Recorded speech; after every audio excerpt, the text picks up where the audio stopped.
बिस्मिल्लाहिर्रहमानिर्रहीम। 10th class, आज हम चैप्टर 11 साउंड के मल्टीपल चॉइस क्वेश्चन सॉल्व करेंगे। फर्स्ट एमसीक्यूज है, which is not true for sound.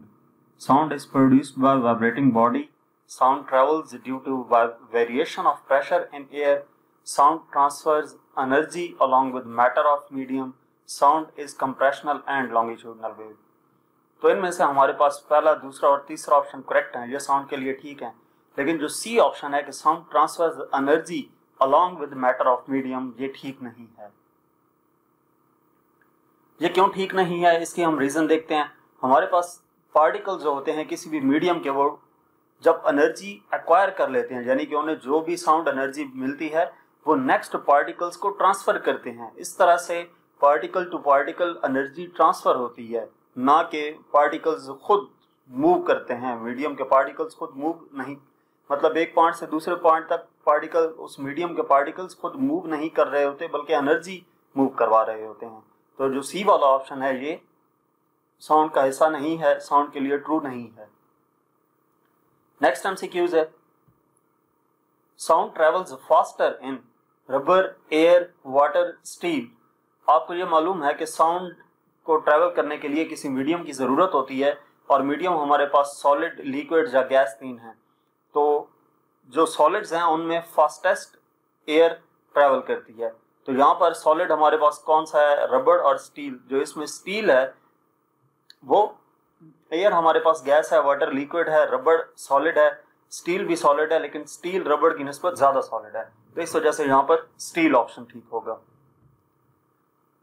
MCQs number 3 है, speed of sound in air at 0 degree centigrade is 332 metre per second. What is its speed in vacuum. Speed of sound air में 0 degree centigrade पे 332 metre per second है। तो sound की speed vacuum में कितनी होगी। आपको ये मालूम है कि साउंड को ट्रैवल करने के लिए किसी भी मीडियम की ज़रूरत होती है। जब वैक्यूम आ गया तो इसका मतलब यह है कि वहां पर कोई मीडियम मौजूद नहीं है।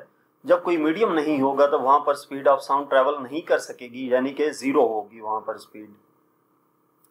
Fourth MCQs, threshold of hearing has dash intensity of level. Threshold of hearing यानी कि मिनिमम जो हमारे पास फ्रीक्वेंसी सुनी जा सकती है, तो वो हमारे पास थ्रेशोल्ड हियरिंग जो साउंड लेवल है वो 0 डेसिबल की इक्वल है। ठीक है, 0 डेसिबल में। और अगर हम उसको वाट पर स्क्वायर मीटर में काउंट करें तो वो 10⁻⁻12 वाट पर स्क्वायर मीटर आती है। तो यहाँ पर डीबी में हमें ऑप्शंस गिवन है, तो 0 डेसिबल होता है, ए ऑप्शन इसमें करेक्ट होगा। फिफ्थ एमसीक्यूज है, frequency of sound waves in air is doubled. Frequency double की गई है तो स्पीड पे क्या इफेक्ट पड़ेगा। तो हम इसको कैलकुलेट करते हैं। हमारे पास फार्मूला होता है V = F लैम्डा। यहाँ पर कंडीशन ये दी गई कि फ्रीक्वेंसी को डबल कर दिया जाए, तो F को हमने 2F पुट किया, तो ये 2F लैम्डा आ गया। F लैम्डा जो है वो V के इक्वल था, तो F लैम्डा की जगह पे V लिखा, तो जो फाइनल वेलोसिटी थी वो क्या हो गई, 2V, यानी कि पहले जो वेलोसिटी थी उससे डबल हो गई है। तो ये B ऑप्शन ठीक होगा, becomes double. 6 MCQs, sounds having frequency dash are called infrasonic waves। वो साउंड जिनकी फ्रीक्वेंसीज की रेंज क्या हो, यानी कि इंफ्रासोनिक वेव्स की फ्रीक्वेंसी की रेंज पूछी गई है यहाँ पर। तो इंफ्रासोनिक वेव्स जो होती हैं हमारे पास, वो साउंड वेव्स होती हैं जिनकी फ्रीक्वेंसी लेस देन 20 हर्ट्ज होती है। 20 हर्ट्ज से कम की फ्रीक्वेंसीज को हम इंफ्रासोनिक कहते हैं, और 20 किलो हर्ट्ज की फ्रीक्वेंसी से ज़्यादा की फ्रीक्वेंसी को हम अल्ट्रासोनिक कहते हैं, और जो 20 हर्ट्ज से 20 किलो हर्ट्ज तक है वो ऑडिबल फ्रीक्वेंसी रेंज होती है। तो इसलिए यहाँ पर जो हमारे पास ऑप्शन ठीक होगा वो 20 हर्ट्ज है, लेस देन 20 हर्ट्ज। ये पूछा गया था ना कि इंफ्रासोनिक वेव्स हमारे पास साउंड की फ्रीक्वेंसी क्या होगी, तो वो लेस देन 20 हर्ट्ज होती है। 7 नंबर MCQs, minimum distance of a person from obstacle for sound to hear echo is. ये आपकी एक बुक में एक्टिविटी गिवन है जिसमें डिटेल से आपको बताया गया है कि जो मिनिमम डिस्टेंस होता है, कैलकुलेट किया था 17 मीटर आता है उसमें। वो कैसे कैलकुलेट किया था कि हमारे पास जो टोटल डिस्टेंस होता है covered by the sound from the point of generation to the reflection surface is किसकी इक्वल होगा? आपने फार्मूला पढ़ा हुआ है S इक्वल टू VT। हमने डिस्टेंस कैलकुलेट करना है ना, डिस्टेंस पूछा है, तो वेलोसिटी हमारे पास speed of sound 344 metre per second multiply by sensation जितने टाइम में हम सुन सकते हैं वो 0.1 सेकेंड है, तो इन दोनों को मल्टीप्लाई किया ये 34.4 मीटर आता है। ये टोटल डिस्टेंस है, यानी कि जिस पॉइंट पे हम खड़े हैं वहां से जहां से रिफ्लेक्शन होनी है उधर तक और फिर वापस हम तक, ये वो डिस्टेंस है।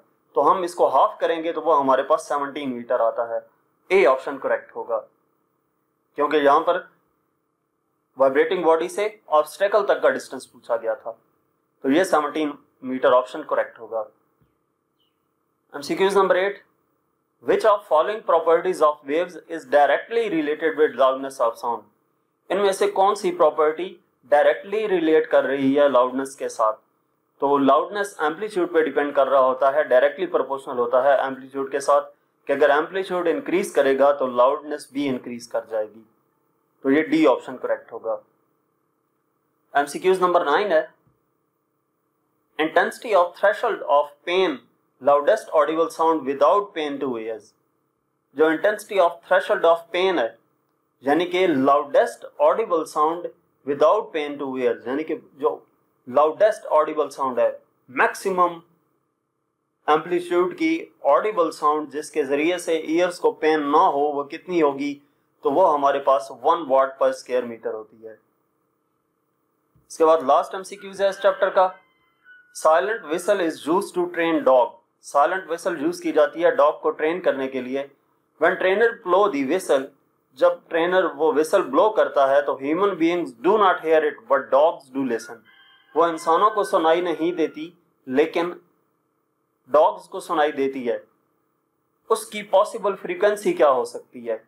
तो वो फ्रीक्वेंसी जो इंसानों को सुनाई नहीं देती लेकिन डॉग को सुनाई देती है साइलेंट विसल की, वो हमारे पास होती है फ्रीक्वेंसी ऑफ हमारे पास वो फ्रीक्वेंसी ग्रेटर देन 20,000 हर्ट्ज होती है, क्योंकि जो हमारे पास रेंज है ना जिसमें डॉग फ्रीक्वेंसी सुन सकता है वो 20 किलोहर्ट्ज से 25 किलोहर्ट्ज तक है।